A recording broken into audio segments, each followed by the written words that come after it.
Assalamualaikum warahmatullahi wabarakatuh. Perkenalkan, nama saya Rati Rizky Vanisha Putri. Di sini saya akan menjelaskan mengenai database Neo4j untuk memenuhi tugas mata kuliah Big Data Teknologi dengan pembimbing Ibu Aya Sofia.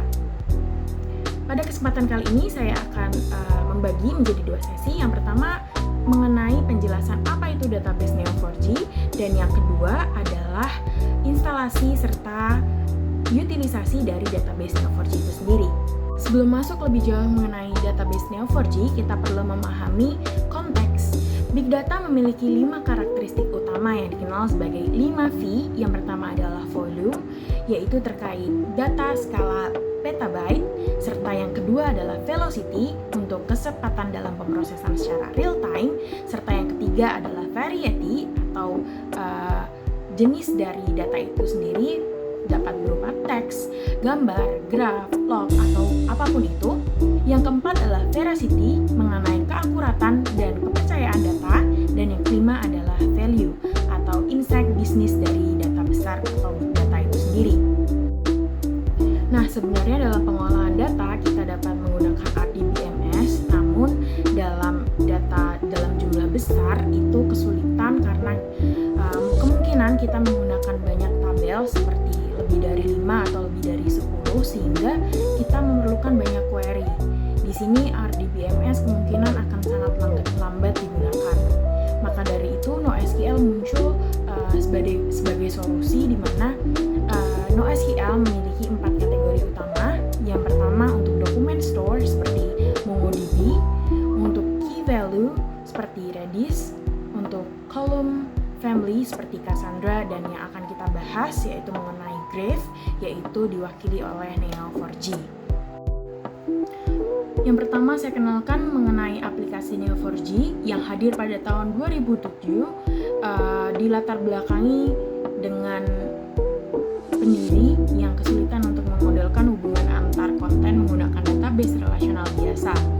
Yang membedakan Neo4j ini dari database lain merupakan graph database, yakni sifatnya yang native.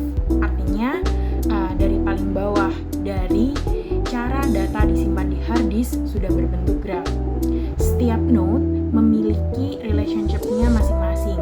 Setiap relationship terhubung dengan node di kedua ujungnya. Ini berbeda dengan database yang hanya pura-pura sebagai graph, padahal di baliknya tetap menyimpan data dalam tabel. Bahasa query-nya adalah Cyber Query Language atau CQL yang dirancang agar mudah dibaca oleh manusia dan seluruh perintahnya sangat mudah untuk dipahami. Ini adalah salah satu contoh dari penggunaan atau cara kerja Neo4j untuk node, edge, serta property. Nah, setiap orang dalam keluarga direpresentasikan sebagai node, dan hubungan antar mereka menjadi edge atau sisi. Dalam studi kasus yang kita jelaskan di sini, contohnya adalah Hafiz dan Sahiyatul adalah generasi pertama ditampilkan dengan warna teal, sedangkan anak-anak mereka seperti Ridwan, Muha, dan Kurma adalah generasi kedua yang ditampilkan dengan warna orange. Dan cucu-cucu seperti Adian, Kinanti, dan Shana adalah generasi ketiga dengan warna hijau. Age antara Hafid dan Sahiyatul berlabel suami dari, sedangkan age anak berlabel anak pertama, anak kedua, dan seterusnya. Nah, untuk menampilkan seluruh relasi ini cukup dengan satu perintah, yaitu dengan match. Berikut adalah CQL query dari relasi dengan bentuk relasi pada gambar tertera. Setelah contoh relasi yang sudah kita sampaikan sebelumnya, berikut merupakan fitur utama, kelebihan, serta keterbatasan dari Neo4j. Yang pertama saya jelaskan adalah terkait scalability. Nah, untuk scalability dalam Neo4j ini artinya adalah scalability via causal clustering, di mana kalau ada data semakin banyak, kita hanya perlu menambah server baru ke dalam tim atau database-nya, seperti menambah kasir saat minimarket makin ramai. Semua kasir otomatis sinkron satu sama lain. Yang kedua adalah dalam konteks replication-nya. Nah, ini Neo4j Neo4j merupakan auto failover, artinya jika ada server utama yang tiba-tiba shutdown atau mati, maka server cadangan otomatis menggantikan dalam hitungan detik tanpa sistemnya down. Dalam konteks ketiga, yaitu fault tolerance, Neo4j memiliki protokol RAF, yaitu bekerja seperti sistem voting, di mana perubahan data baru dianggap sah hanya kalau mayoritas servernya setuju. Sehingga jika sebagian server offline, sistemnya akan tetap berjalan. Nah, dalam skema cap flexibility-nya, di sini dijelaskan bahwa kita bisa kapan saja menambah properti baru ke data tanpa harus mengubah struktur sistemnya. Nah, kalau di SQL biasa kita perlu merenovasi tabel dulu. Di Neo4j ini kita bisa menambahkan tabel secara langsung. Ini merupakan kelebihan yang sangat menonjol dari Neo4j. Nah, secara keseluruhan, kelebihan dari Neo4j merupakan transversal relasi kompleks sangat cepat. Yang kedua, visualisasi yang sangat intuitif serta interaktif, SQL mudah dipelajari, dan banyak menggunakan open source. Nah, keterbatasan dari Neo4j ini merupakan tidak ideal untuk data tabula murni dan masih kurang matang untuk agregasi analitiknya. Berikut merupakan penjelasan Neo4j dalam analisa bisnisnya yang akan dijelaskan dalam segi operasional, taktikal, serta strategisnya. Dalam segi operasional, keputusan yang harus diambil dalam milidetik itu sangat disupport oleh database Neo4j. Yang kedua adalah pada aspek taktikal, Neo4j dapat dipakai untuk sistem rekomendasi. Contohnya, jika saya dan Budi sama-sama berteman dengan 3 orang yang sama, kemungkinan saya juga berteman dengan beberapa orang lainnya. Aspek ketiga merupakan strategis. Contohnya, di perusahaan bisa memetakan seluruh ekosistem bisnis sebagai grafik untuk membantu keputusan bisnis seperti akuisisi vendor, investor, kompetitor, dan perusahaan target bisa divisualisasikan sebelum kontraknya ditandatangani. Contoh dari penggunaan database Neo4j ini dalam case nyatanya adalah aplikasi LinkedIn, di mana ada rekomendasi koneksi people you may know via grafik transversal, dan beberapa aplikasi seperti eBay, fraud detection pada pola penipuan dalam jaringan transaksi, serta beberapa penggunaan sosial lainnya. Selanjutnya saya akan menjelaskan mengenai analisis big data yang pada tantangan teknisnya mungkin akan dihadapi data integrasinya untuk menggabungkan beberapa grafik dengan sumber relasional. Yang kedua adalah data konsistensi, dan yang ketiga ada kompleksitas dari distribusi datanya, dan yang keempat merupakan optimasi query-nya untuk menghindari full graph transversal tanpa indeks. Dan tantangan teknis seperti security, cost infrastruktur yang lumayan mahal, serta adanya skill gap.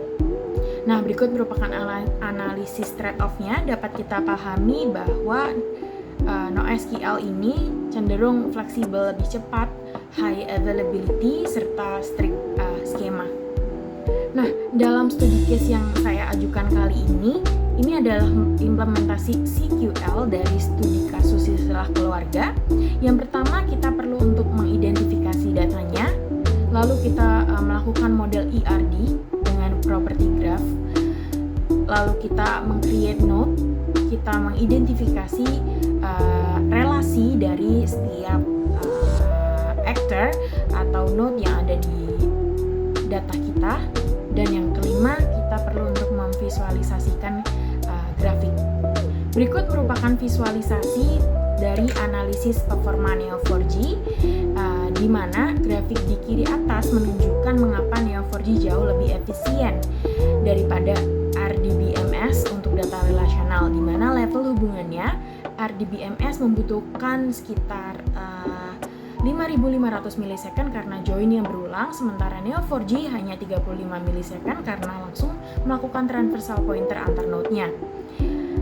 Nah, di studi kasus ini terdapat 10 node, 13 age, 3 label generasi, dan 4 perintah dasar dari ShiftQL yang digunakan. Pada grafik bawah, kita menunjukkan bahwa grafik database memang masih minoritas di industri, yaitu masih under 10% atau average 10%, namun pertumbuhannya paling pesat karena semakin banyak use case yang membutuhkan analisa kompleks. Simpulannya, Neo4j adalah solusi native graph yang terbukti efektif untuk data highly connected. Ini merupakan salah satu studi kasus yang kita angkat pada kesempatan kali ini, yaitu memvisualisasikan penggunaan secara sederhana dari silsilah keluarga yang dikembangkan ke skala enterprise. Nah, pada sisi kedua, saya akan menjelaskan mengenai langkah instalasi hingga query-query yang akan dicontohkan. Neo4j ini memiliki device specification minimum. Yang pertama mengenai CPU, untuk minimal adalah Intel Core i3 atau setara dengan 8664. Nah, RAM yang digunakan sendiri minimal 2 GB dengan storage minimal 10 GB dan disarankan menggunakan SSD. Anda bisa menggunakan OS Windows 11 atau Linux atau Mac OS. Nah, ini adalah device specification minimum, namun jika Anda memerlukan development yang lebih banyak atau dalam skala penggunaan perusahaan, kemungkinan CPU yang digunakan mulai dari i5 dan ke atas. Langkah pertama instalasi yang dapat kita lakukan adalah mencari installer database Neo4j itu sendiri. Anda dapat melakukan atau mencari installernya melalui Chrome atau aplikasi pencarian lainnya. Ketikkan saja Neo4j dan masuk ke official website-nya dan download untuk desktop. Nah, di sini kita diwajibkan untuk mengisi data diri. Kita bisa lengkapi data diri di sini sebelum mendownload installernya. Nah, setelah installer terdownload, Anda bisa melakukan double klik pada installer yang sudah terdownload dan mengikuti langkah instalasinya sampai tuntas. Setelah berhasil untuk menginstal, akan muncul visualisasi seperti ini. Anda bisa continue untuk melanjutkan ke database Neo4j. Berikut adalah tampilan atau dashboard awal ketika kita sudah berhasil masuk ke database Neo4j. Pada sidebar, kita bisa melihat beberapa informasi seperti cloud, data service, tools, serta setting. Pada sidebar pertama adalah cloud, digunakan untuk membuat dan mengakses database Neo4j yang di-host secara online. Selanjutnya ada data services. Yang pertama adalah local instance, digunakan untuk membuat, menjalankan, dan mengelola instance database di PC kita sendiri. Dan yang ketiga adalah remote connection, dapat kita gunakan untuk akses dan manajemen database yang berada di host atau komputer yang berbeda. Nah, pada tools ini terdapat beberapa item yang dapat kita explore, yaitu import, query, explore, serta dashboard. Yang pertama, import digunakan untuk upload atau load data untuk ke database kita seperti data CSV dan lain-lain. Dan yang kedua adalah query, digunakan untuk membuat, membaca, mengupdate, atau menghapus data dalam database. Nah, yang ketiga adalah explore yang digunakan untuk melihat hubungan data dalam bentuk grafik atau interaktifnya. Nah, yang keempat merupakan dashboard yang digunakan untuk membuat dan melihat dashboard grafik analisa yang sudah kita buat sebelumnya. Nah, selanjutnya kita akan mencoba untuk membuat satu database. Yang pertama kita perlu untuk klik create instance. Nah, ini adalah beberapa database yang sudah saya coba buat sebelumnya. Saat ini kita coba untuk membuat database baru dengan nama demo3, diisi password yang mudah untuk Anda ingat. Nah, setelah mengisi, kita pastikan instance dari database yang sudah kita buat itu sudah muncul.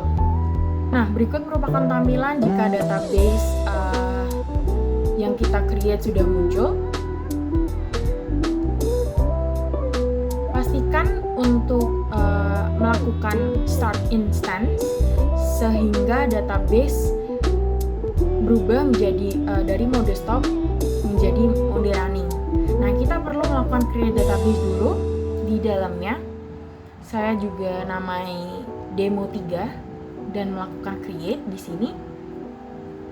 Nah, pastikan sudah klik create database ini ya, teman-teman. Setelah itu kita bisa langsung ke tools bagian import. Nah, ini adalah database yang sudah saya masukkan sebelumnya. Namun kita coba untuk hapus dan kita coba untuk masukkan database baru. Nah, untuk referensi Anda bisa mencari database di beberapa website seperti Kaggle atau lainnya. Nah, kita tinggal drag and drop ke area sini dan ini merupakan database yang akan saya gunakan, yaitu mengenai aktor, roles, dan film yang mereka mainkan. Selanjutnya, ketika berhasil untuk mengimport database, kita perlu untuk melakukan setting data. Sebenarnya kita juga bisa langsung mengatur relasinya menggunakan node satu persatu seperti ini. Namun, kita akan lebih mudah untuk mengatur menggunakan query yang sudah disediakan di bagian tools query. Nah, ini adalah contoh query yang saya jalankan di Neo4j saat ini. Saya perlu untuk melakukan load data CSV dari referensi GitHub personal yang saya miliki, dan saya men-setting beberapa kondisi untuk film, aktor, serta relasi di antara keduanya. Nah, selanjutnya saya membuat query untuk mengambil data dalam film Barbie, mencari seluruh aktor yang terhubung melalui relasi played by untuk menampilkan judul film, nama aktor, serta peran yang dimainkan. Nah, untuk menampilkan data di film Barbie dalam bentuk visual graph, saya membuat query seperti ini, di mana node film yang terhubung ke node aktor melalui relasi played by itu sendiri. Nah, dalam database Neo4j ini kita juga dapat melakukan beberapa pengolah data lainnya seperti yang akan saya lanjutkan setelah ini. Yang pertama adalah constraint untuk memastikan bahwa tidak ada duplikasi node film atau aktor. Anda dapat menggunakan query seperti ini. Akan muncul bahwa constraint berhasil untuk dilakukan. Selanjutnya adalah query untuk melakukan read data, di mana saya perlu untuk menampilkan semua data dalam tabel dengan limitasi 20. Query yang saya akan gunakan adalah seperti ini. Setelah query kita jalankan, maka akan muncul tabel, film, aktor, dan role dari setiap data yang kita miliki. Query selanjutnya merupakan filter data dalam film tertentu. Contohnya adalah saya akan memfilter hanya dengan film Barbie. Maka data yang akan muncul adalah seperti ini. Filter lainnya seperti menampilkan aktor yang hanya bermain lebih dari satu film. Maka data akan muncul seperti ini. Dapat kita ketahui bahwa Zendaya memiliki total 2 film dalam database ini, Glenn Powell juga 2 film, dan Keanu Reeves ada 2 film. Query selanjutnya mengenai sorting data, saya akan mengurutkan aktor berdasarkan abjad A sampai Z, di mana dalam film tertentu seperti Inception, maka datanya akan muncul seperti ini. Query selanjutnya merupakan update data. Saya akan melakukan perubahan role dalam aktor tertentu. Contohnya adalah perubahan nama peran untuk Margot Robbie dalam film Barbie. Saya akan mengganti role-nya menjadi stereotypical Barbie. Nah, data akan muncul seperti ini. Query selanjutnya yang akan saya contohkan adalah hapus data. Kita perlu untuk menghapus node serta relasinya. Ketika query ini dijalankan, maka akan berhasil untuk menghapus relationship. Nah, selanjutnya adalah aggregation atau grouping untuk menghitung total node film dan aktor. Nah, ini merupakan tampilan data dari hasil query-nya, yaitu film serta jumlah aktornya. Selanjutnya, saya mencoba untuk menampilkan perhitungan sederhana dari data saya, yaitu saya akan menghitung rata-rata pemain dalam film. Nah, di sini tabel yang muncul adalah rata-rata aktor per film sekitar 4,1, di mana film terbanyak aktor adalah 8 dan paling sedikit adalah 1. Yang terakhir, query yang akan saya sampaikan yaitu adalah contoh untuk visualisasi graf dengan agregasi data di banyak relasi. Nah, ini adalah hasil dari grafik yang tervisualisasi. Di sini dapat kita ketahui terdapat beberapa film dengan relasi aktornya seperti ini. Sekian penjelasan database Neo4j yang dapat saya sampaikan. Semoga informasi ini membantu Anda dalam mengolah data Anda lebih baik lagi. Sampai jumpa di penjelasan selanjutnya. Terima kasih.